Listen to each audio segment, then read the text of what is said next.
নামি দামি এরকম সেলিব্রিটি ফুটবলার আসে না না কি না মেসি, হ্যাঁ সাদিয়া আমিন, দেখি আমি বুঝি না বাবাগুলো না, হ্যাঁ আর কি না রোনালদো, হয়তো মেসি, নেইমার, আচ্ছা যাই হোক এমবাপ্পে না, আচ্ছা থাক বাবা ভুলে নাম বলা যাবে না, অনেকগুলো নাম বলেছে।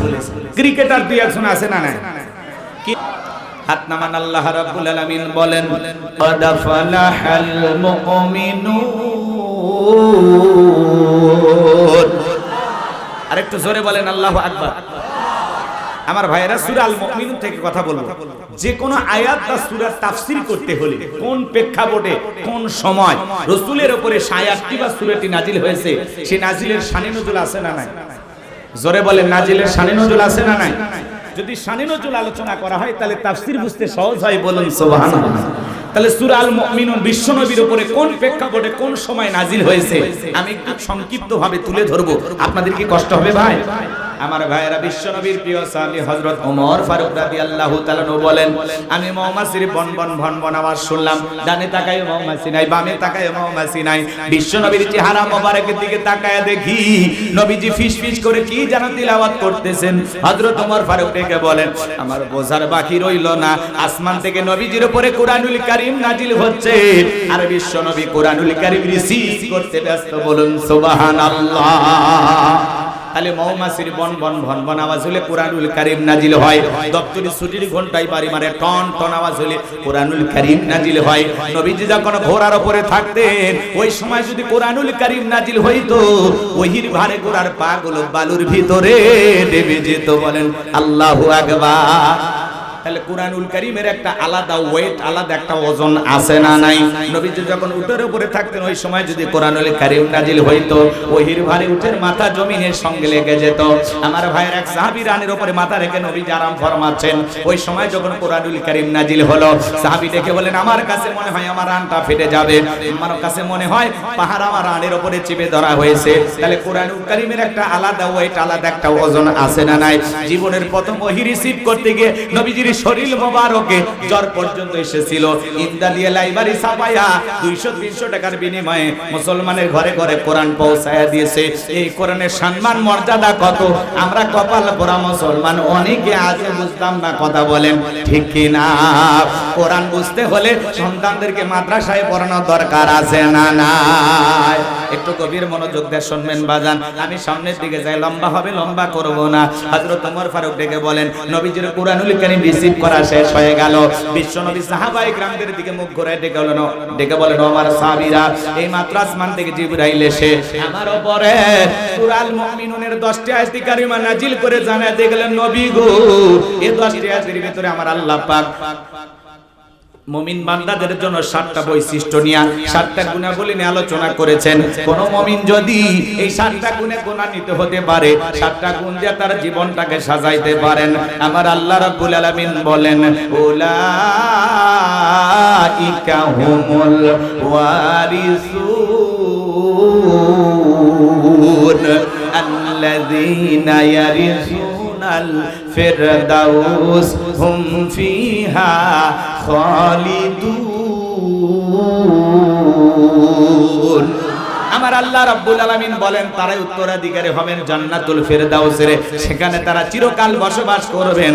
আমার আল্লাহ কোনদিন তাদেরকে জান্নাত থেকে বের করে দেবেন না। চিৎকার মেরে বলুন সুবহানাল্লাহ। আপনার আমার টার্গেট জান্নাত না জাহান্নাম?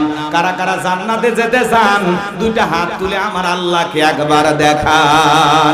আল্লাহ আমাদের সবাইকে জান্নাতুল ফিরদাউসের মেহমান হিসেবে কবুল করুন, জোরে বলেন আমিন। আল্লাহ আমাদের সবাইকে জান্নাত হিসেবে কবুল করুন, জোরে বলেন আমিন। আরো একবার বলেন আমিন। এবার 7টা আঙ্গুল দেখান, বলেন তো কয়টা গুণাবলী? আরো জোরে বলেন কয়টি? এই 7টা বৈশিষ্ট্য বা 7টা গুণাবলী যদি অর্জন করতে পারেন জান্নাতুল ফিরদাউসের উত্তরাধিকারী বা ওয়ারিস বানায়া দিবেন তিনি কে? আরো জোরে বলেন কে? হাত নামান, হাত নামান। আমার ভাইয়েরা বাবা মারা গেলে ওয়ারিস সূত্রে সন্তান যেরকম বাবার সম্পত্তির ভাগ পায়, কোন মুমিন যদি এই 7টা বৈশিষ্ট্য নিয়ে 7টা গুণাবলী নিয়ে আমল করে জিন্দেগিকে পরিবর্তন করতে পারে তার নামে জান্নাতুল ফিরদাউসের ভিতরে জায়গা বরাদ্দ থাকবে, বলুন সুবহানাল্লাহ। তাহলে কি সেই 7টা গুণাবলী একটু জানা দরকার আছে না নাই? আমি কি বলবো? কষ্ট হবে না তো ইনশাআল্লাহ? এই 7টা গুণাবলী শেষ হবে না যতক্ষণ মুনাজাত হবে না ততক্ষণ ইনশাআল্লাহ। যতক্ষণ হয় হোক, একটু ধৈর্য নিয়ে বসেন আমার ভাইয়েরা। আল্লাহ রাব্বুল আলামিন বলেন, বিশ্বনবী তখন সাহাবায়ে কেরামদেরকে জানিয়ে দিলেন, আমার আল্লাহ কত সুন্দর করে বলেন, ক্বাদ আফলাহাল মুমিনুন। আমার আল্লাহ বলেন অবশ্যই মুমিনেরা সফল, অলরেডি মুমিনেরা সফল হয়েছে তারা ঈমান এনেছে যারা। আল্লাহু আকবার। সফল হয়েছে কারা? ঈমান এনেছে যারা। আমরা মনে করি কারো ক্ষমতা থাকলে সফল, কারো টাকা থাকলে সফল, কেউ ব্যবসায়িক দিক দিয়ে সফল, যারা সেলিব্রিটি আছে এরা বুঝি সফল। কথা কয় না, বোঝেন নাই মনে হয়? রাগ করতেছেন? আচ্ছা বলেন তো, পৃথিবীর এখন বর্তমানে সবচেয়ে ক্ষমতাধর ব্যক্তির নাম কি? জো বাইডেন, আমেরিকার প্রেসিডেন্ট। কথা বোঝেন? এ হলো পৃথিবীর সবচেয়ে বড় ক্ষমতাধর ব্যক্তি। যতই ক্ষমতা থাক, আপনাদের এলাকায় একটা বাজার আছে, তালগাছি বাজার। মনে করেন এই বাজারে আল্লাহর একজন বান্দা সবজি বিক্রেতা করে, সবজি বিক্রেতা আল্লাহর গোলাম আজান দেওয়ার পরে যদি মাথাটা নত করে আল্লাহকে মসজিদে গিয়ে সিজদা দেয়, বলেন তো বাজান পৃথিবীর বড় নেতা জো বাইডেনের চেয়ে ওই তালগাছির সবজি বিক্রেতার দাম আল্লাহর কাছে কম না বেশি? তার মানে এই কথা দ্বারা কি বুঝলেন? ঈমান আছে যার, আল্লাহর কাছে দাম আছে তার। ঈমান নাই, আল্লাহর কাছে তার 4 পয়সার দাম নাই। কথা বলেন ঠিক কিনা? ওই বেঈমানেরা ক্ষমতার দিক দিয়া মাতবাড়ি করে অহংকার করে দুনিয়াতে ওদের পাওয়ার দেখাইতে পারে, মরণের পরে সবগুলোকে প্রায় জাহান্নামে দিবেন কি? জোরে বলেন কে? এই যে পৃথিবী কাঁপানো আরো লিডার আছে, পুতিন, উত্তর কোরিয়ার প্রেসিডেন্ট, কিং জং, কাটিং মারা মাল, দেখেন ভারতের দাদা, এরা যত বড় ক্ষমতাধর হোক না কেন, বাংলাদেশের একজন রিকশা চালক, ভ্যান চালক, লোকটা যদি ইমানদার হয়, আজান দেওয়ার পরে মাথা নত করে আল্লাহকে যদি সিজদা দেয়, এই পৃথিবী কাঁপানো বড় বড় লিডারদের চাইতে ওই রিকশা চালক, ভ্যান চালক ইমানদারের দাম আল্লাহর কাছে কম না বেশি? তার মানে কি বুঝলেন? ঈমান আছে যার, আল্লাহর কাছে দাম আছে তার। কথা বলেন ঠিক কিনা আমার ভাইয়েরা? এজন্য সংক্ষিপ্ত কথা আপনাদের উদ্দেশ্যে বলে দিয়ে যায়, পৃথিবীতে টাকা থাকলে সফল হওয়া যায় না। পৃথিবীর সবচেয়ে বড় বড় ধনী আছে, এই যে আগে শুনলেন না বিল গেটস, টাকার মালিকের অভাব নাই বাজান গো আমার। এরপরে তাদের দাম্পত্য জীবনে কিন্তু সুখ নাই। কথা কয় না? বইয়ের সাথে কি হয়ে গেল? ডিভোর্স হয়ে গেল। পৃথিবীর সেরা ধনী স্বামী স্ত্রীর সম্পর্ক টিকে রাখতে পারলো না। কথা কি বুঝাইতে পারলাম? রাগ করতেছেন না? এইভাবে আমরা যদি হিসাব নিকাশ করে দেখি, তাহলে সম্পদ সুখ দেয় না, ক্ষমতা সুখ দেয় না। কথা কি বুঝতে পারছেন? এই যে আমাদের পৃথিবীতে দেখবেন যশ খ্যাতি অর্জন আলা অনেক সেলিব্রিটি, ক্রিকেটার আছে, ফুটবলার আছে, নায়ক গায়ক আছে না? পৃথিবীর সব চাইতে মনে করেন আলোচিত একজন ফুটবলারের নাম যদি আপনাদেরকে বলতে বলি, বলেন তো নামি দামি এরকম সেলিব্রিটি ফুটবলার আছে না? কি না? মেসি, হ্যাঁ, সাদিয়া আমিন, আমি বুঝি না বাবাগুলো। হ্যাঁ, আর কি না? রোনালদো, হয়তো মেসি, নেইমার, আচ্ছা যাই হোক, এমবাপ্পে না? আচ্ছা থাক বাবা, ভুলে নাম বলা যাবেন, অনেকগুলো নাম বলেছে। ক্রিকেটার 2-1 আছে না? কি না? হ্যাঁ, সাকিব আল হাসান, আর কি? মাশরাফি, বিরাট কোহলি। বাপরে, ভারতের বিলিয়ন নাকি? হ্যাঁ, দেশের ভাত খাও, ভারতের গুণ গাও। এটা ঠিক আছে। এই যে এদের নাম আপনারা জানেন। পৃথিবী কাঁপানো নায়ক আছে না? কি না? শাহরুখ খানের ভক্ত। আর কি? এরে বাবা, আপনারা ভালোই নাম জানেন। শাহরুখ খান, সালমান খান। এদের সংবাদে দেখলাম সালমান খানের বাড়ির সামনে নাকি ফাঁকা গুলি ছুড়ছে, বেচারা নিরাপত্তাহীনতায় ভুগতেছে। এজন্য তার বাড়িতে এখন প্রশাসনের লোকজনেরা পাহারাদার, তারা পাহারা দিচ্ছেন, সিকিউরিটি দিচ্ছেন, নিরাপত্তা দিচ্ছেন। সালমান খান সুপারস্টার, তার বাড়ির সামনে গোলাগুলি, তাহলে এই সুপারস্টারের কোনো দাম আছে? কথা বলে না কেন? একটা নায়কের বাড়ির সামনে গোলাগুলি কেন হবে? কি নায়ক হইল, কি অভিনয় করলো, কি ভক্ত তৈরি হইল যে বাড়ির সামনে এসে গুলি করে? কথা কয় না কেন? এরা আমাদের মডেল হতে পারে না, এরা আমাদের আদর্শ হতে পারে না। কথা বলেন ঠিক কিনা? কিসের সালমান খান, কিসের শাহরুখ খান, যারা লাফালাফি করে, নাচানাচি করে, তাদের সিনেমার মাধ্যমে বিভিন্ন বিষয় তুলে ধরে, এগুলো কোনোদিন আপনার আমার মডেল হতে পারে না। শাকিব খান আপনার আমার মডেল হতে পারে না। ইমানদারদের মডেল হবে একমাত্র বিশ্বনবী মুহাম্মদ রাসূলুল্লাহ সাল্লাল্লাহু আলাইহি সাল্লাম। কথা বলেন ঠিক কিনা? নায়কের স্টাইলে চুল কাটা যাবে না, বিশ্বনবীর সুন্নতি স্টাইলে চুল কাটতে হবে। কথা বলেন ঠিক কিনা? আল্লাহ তাআলা বলেন লাকাদ কানা লাকুম ফি রাসূলিল্লাহি উসওয়াতুন হাসানাহ, তোমাদের জন্য উত্তম আদর্শ রয়েছে রাসূলের জীবনের ভিতরে। কথা বলেন ঠিক কিনা? তাহলে আমাদের মডেল, আমাদের আদর্শকে মুহাম্মদ রাসূলুল্লাহ সাল্লাল্লাহু আলাইহি ওয়াসাল্লাম। কথা বলেন ঠিক কিনা? কেমন আদর্শ নেতা, 63 বছরের জিন্দেগিতে একটি মিথ্যা কথা বলেননি, এমন বিশ্ব রেকর্ড পৃথিবীর কোন মানুষের আছে? তিনি হলেন নেতা, তিনি হলেন পয়গম্বর। কথা বলেন ঠিক কিনা? আর এগুলো মডেল বাড়ির সামনে এসে গুলি মারতেছে। সালমান খান এখন ভয় আছে, মুম্বাই পুলিশ যায় তার বাড়ি পাহারা দিতেছে, যাতে এই নায়ক সাহেবকে কেউ যেন গুলি না করতে পারে, আহত না করতে পারে। কথা বলেন ঠিক কিনা? আমার ভাইয়েরা, যাই হোক মন খারাপ করবেন না, আমি সামনের দিকে যাই। টাকা থাকলে সফল হওয়া যায় না, ক্ষমতা থাকলে সফল হওয়া যায় না, যশকীর্তি থাকলে সফল হওয়া যায় না। সফল হয়েছে তারা, ঈমান এনেছে যারা। কদ আফলাহাল মুমিনুন, অবশ্যই মুমিনরা সফল, অলরেডি মুমিনরা সফল। সফল হয়েছে তারা, ঈমান এনেছে যারা। ঈমানদাররা দুনিয়াতেও সফল, আখিরাতেও সফল। আর বেঈমানরা দুনিয়াতে সফল, মরার পরে পিটায়া জাহান্নামে দিবেন তিনি কে? এজন্য কথাকে ক্লিয়ার বোঝা গেল।